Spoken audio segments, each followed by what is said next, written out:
नमस्कार, स्वागत है आपका हमारे चैनल पर। मैं हूं आपके साथ शिप्रा सैनी। द कश्मीर फाइल्स की रिलीज के साथ ही कश्मीरी हिंदुओं को लेकर देश में सियासत गरमाई हुई है।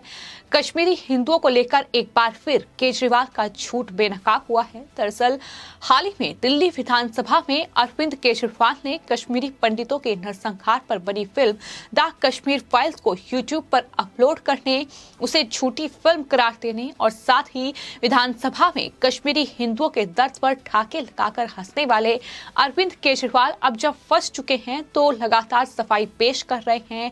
तमाम मीडिया चैनल को वो इंटरव्यू दे रहे हैं जिसमें वो बता रहे हैं कि दरअसल वो कश्मीरी हिंदुओं पर नहीं हंस रहे थे, वो इस फिल्म पर नहीं हंस रहे थे, बल्कि वो बीजेपी पर हंस रहे थे। इस तरीके की सफाई लगातार अरविंद केजरीवाल की ओर से दी जा रही है। और अब एक बार फिर एक टीवी इंटरव्यू में अरविंद केजरीवाल ने कश्मीरी पंडितों के साथ हुए अन्याय का जिक्र करते हुए ये कहा कि सबको मिलकर उनकी मदद करनी चाहिए। कश्मीरी पंडितों के साथ अन्याय हुआ है। पंडितों की अब तक कश्मीर वापसी को लेकर उन्होंने केंद्र सरकार पर भी निशाना साधा। इस इंटरव्यू के दौरान अरविंद केजरीवाल ने बीजेपी पर निशाना साधते हुए ये कहा कि बीजेपी के लिए द कश्मीर फाइल्स महत्वपूर्ण है, लेकिन मेरे लिए कश्मीरी पंडित महत्वपूर्ण है। जब पंडितों का कश्मीर से पलायन हुआ तो दिल्ली में 233 कश्मीरी पंडित ने दिल्ली सरकार में कॉन्ट्रैक्ट टीचर के रूप में 1993 में ज्वाइन किया था। उन्होंने ये भी कहा कि जब हमारी सरकार आई तो हमने 233 को परमानेंट किया और हमने उन पर फिल्म नहीं बनाई। ये केजरीवाल का इंटरव्यू है जो सामने आया है। लेकिन इसी के साथ साथ अरविंद केजरीवाल की पूरी तरीके से पोल खुल चुकी है, क्योंकि 23 मई 2018 को दिल्ली हाई कोर्ट ने कश्मीरी शिक्षकों की नौकरी पक्की करने का आदेश दिया था, जबकि दिल्ली में आम आदमी पार्टी की सरकार 2015 में आई थी।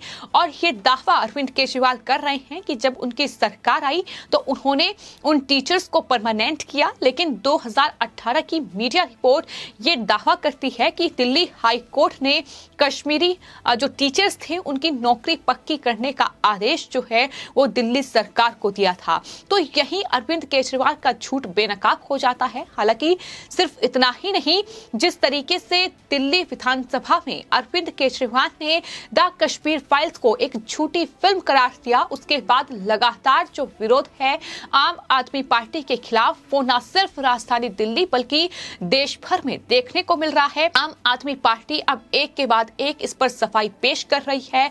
जहां दिल्ली के मुख्यमंत्री अरविंद केजरीवाल एक के बाद एक इंटरव्यू कर रहे हैं और उसमें ये कह रहे हैं कि वो कश्मीरी हिंदुओं के साथ हैं, वो कश्मीरी पंडितों का दर्द समझते हैं, लेकिन केंद्र सरकार पर निशाना साध रहे हैं। वहीं आपको बताते हैं अब जो डिप्टी सीएम हैं दिल्ली के मनीष सिसोदिया, उनका भी बयान सामने आया है। उन्होंने कहा है कि बीजेपी को कश्मीर फाइलों की चिंता है, कश्मीरी पंडितों की नहीं। सीएम अरविंद केजरीवाल ने कश्मीरी पंडितों के लिए बहुत कुछ किया। दस्तावेजों के अभाव में भी 223 शिक्षकों को स्थायी दर्जा दिया गया, पेंशन प्रणाली को सुव्यवस्थित किया गया। दिल्ली में कश्मीरी पंडितों को हर महीने 3000 रुपये प्रदान किए गए। ये डिप्टी सीएम मनीष सिसोदिया का बयान सामने आया है, जिस पर जो तजिंदर पाल सिंह बग्गा है, बीजेपी के नेता हैं, उनका ट्वीट सामने आया है। उन्होंने सिसोदिया के इस बयान पर जवाब देते हुए लिखा है कि सिसोदिया झूठ ना बोलें, अब तुम जो भी कर लो तुम्हें हम नहीं छोड़ेंगे। तुमने कश्मीरी पंडितों के नरसंहार का मजाक उड़ाया है, उनकी कहानी को झूठा कहा है। ये देश का हिंदू तुम्हें माफ नहीं करने वाला है।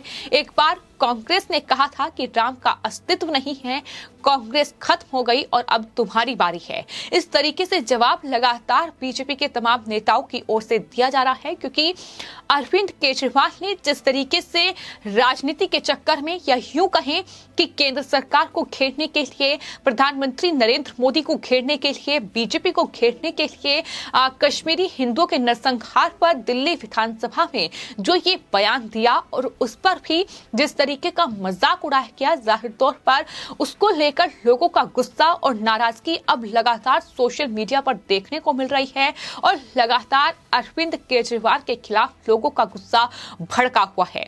उस पर अब अरविंद केजरीवाल का पहले झूठ बोलकर उस पर और झूठ बोलना अब कहीं ना कहीं बेहद नुकसानदेह अरविंद केजरीवाल और उनकी पार्टी के लिए हो सकता है।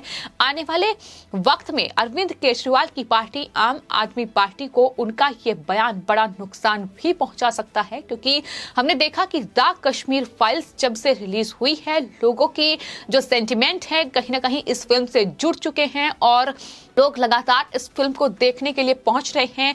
कश्मीरी हिंदुओं की चर्चा एक बार फिर देश में शुरू हो गई है।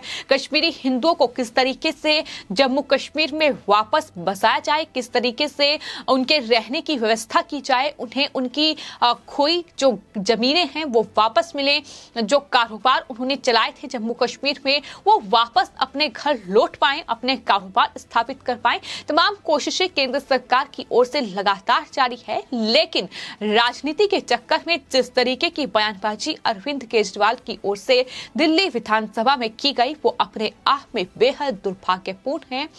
क्योंकि जिस तरीके से अरविंद केजरीवाल ने ये कहा कि विवेक अग्निहोत्री जो है वो नरेंद्र मोदी के चरणों में गिर गए हैं, जिस तरीके की बयानबाजी की गई, उन्होंने कहा कि इतना ही टैक्स फ्री अगर इस फिल्म को करना है तो इसे यूट्यूब पर अपलोड कर दिया जाए, हर कोई इस फिल्म को फ्री में देखेगा।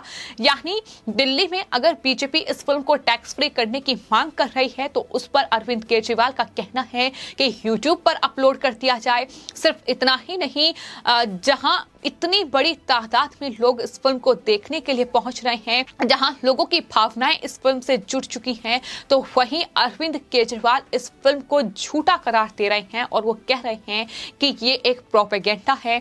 तो इस तरीके के जब बयान अरविंद केजरीवाल दे रहे हैं तो लोगों का गुस्सा फूट रहा है और यही वजह है कि नाराजगी लगातार लोग खुलकर सामने रख रहे हैं। लेकिन अब दिल्ली में आम आदमी पार्टी पूरी तरीके से फंस चुकी है और यही वजह है कि एक के बाद एक सफाई सामने आ रही है। जिस दिल्ली विधानसभा में कश्मीरी हिंदुओं के नरसंहार पर ठाके लगाकर हंसने वाले अरविंद केजरीवाल ने ये बयान दिया, अब जब फजीहत बढ़ चुकी है तो उसी दिल्ली विधानसभा में जो उप मुख्यमंत्री हैं मनीष सिसोदिया, उन्होंने दरअसल अपने भाषण के दौरान एक बार फिर कश्मीरी हिंदुओं का जिक्र किया। उन्होंने बीजेपी पर निशाना साधते हुए यही कहा कि बीजेपी को कश्मीर फाइल से प्यार है, हमें कश्मीरियों से प्यार है। अटल जी या मनमोहन जी के समय में जो हुआ वो बीते समय की बात है, लेकिन 8 साल से केंद्र में बीजेपी की सरकार है, फिर भी कश्मीरी पंडितों को विस्थापित होकर क्यों रहना पड़ रहा है। उन्होंने ये भी कहा कि सौरभ भारद्वाज के प्रस्ताव को मैं पूरा समर्थन करता हूं, इसकी घोर निंदा की जानी चाहिए। जो 8 साल से कश्मीरी पंडितों के विस्थापन के मुद्दे पर राजनीति हो रही है, 32 साल से चल रहा है, उनका विस्थापन खत्म नहीं हुआ। लेकिन आपको ये बता दें कि केंद्र सरकार की ओर से मोदी सरकार ने जब से आर्टिकल 370 को जम्मू कश्मीर से खत्म किया है, यानी 5 अगस्त 2019 के बाद से जम्मू कश्मीर की तस्वीर बदली है। केंद्र शासित प्रदेश जम्मू कश्मीर को बनाया गया है, लद्दाख एक अलग हिस्सा बना दिया गया है, केंद्र शासित प्रदेश लद्दाख को बनाया है। और उसके बाद से जम्मू कश्मीर के लिए केंद्र सरकार लगातार कार्य कर रही है।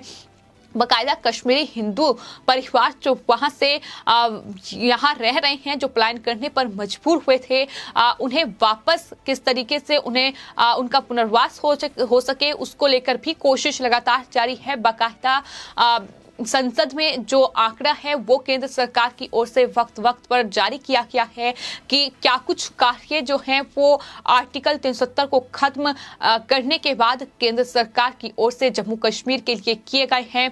यानी कार्य लगातार जारी है, लेकिन विपक्षी पार्टियां चूंकि सियासत करनी है, चूंकि कुछ चेहरे बेनकाब हो रहे हैं और द कश्मीर फाइल्स एक बार फिर कश्मीरी हिंदुओं का जिक्र देश में हो रहा है, एक बार फिर उनके इंसाफ के लिए आवाज उठ रही है। चूंकि प्रधानमंत्री, गृह मंत्री, बीजेपी तमाम जो राज्यों में सरकार है वहां के तमाम मुख्यमंत्री, बीजेपी के तमाम नेता इस फिल्म की तारीफ कर चुके हैं, तो यही वजह है कि फिल्म पर इस तरीके की सियासत गरमाई हुई है। लेकिन उस पर दिल्ली के मुख्यमंत्री अरविंद केजरीवाल का दिल्ली विधानसभा में ठहाके लगाकर हंसना, कश्मीरी हिंदुओं के नरसंहार पर इस तरीके से उनका मजाक बनाना, राजनीति के नाम पर पर ये लोगों को जाहिर तौर पर रास नहीं आ रहा है और यही वजह है कि लोग इस तरीके से लगातार केजरीवाल के खिलाफ नाराजगी जाहिर कर रहे हैं, उनका पुतला फूंक रहे हैं, विरोध प्रदर्शन उनके खिलाफ हो रहा है और उस पर भी लगातार झूठ पेश करना